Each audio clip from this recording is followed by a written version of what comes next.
Bugün size enfes bir baklava tarifi veriyorum. Kaydedin. Bu baklavanın hamurunu sadece burma baklavada değil, diğer baklavalarda da kullanabilirsiniz. Çıtır ve çok lezzetli bir hamur oluyor. Öncelikle sıvı malzemeleri bir kaba alın.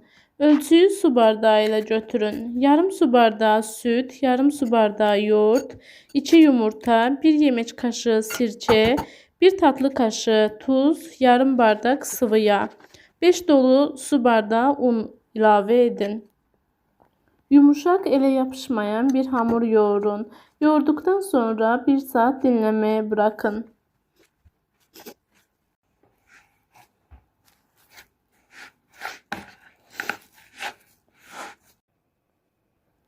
Daha sonra 12 beze halinde bölün. Ben 8 bezeye böldüm ama büyük olduğu için 2 yere böldüm bezeleri. Bezeyi atmak için mutlaka nişe kullanın. Bu da çıtır yapıyor baklavayı. İnce bir yufka atın ve yufkaların arasını yağlayın. Daha sonra içine bolca ceviz serpin. Yufkanın ucunu katlayın ve oklavayı dolayın. Daha sonra büzüştürüp çıkarın oklavadan. Baklavaların üzerine tereyağı sürün ve 160 derecede 50 dakika ağır ateşte pişmeye bırakın fırında.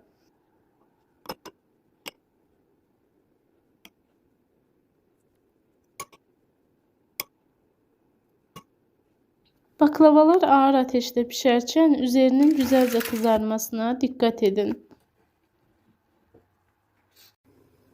Şerbet için 3 su bardağı şeker, 4 su bardağı su ilave edip kaynatın. Şerbeti daha önceden hazırlayıp soğumaya bırakın. Bunun püf noktası ya şerbet ya baklava, birinden biri mutlaka soğuk, biri ise sıcak olması gerek. İkisi de sıcak olmasın.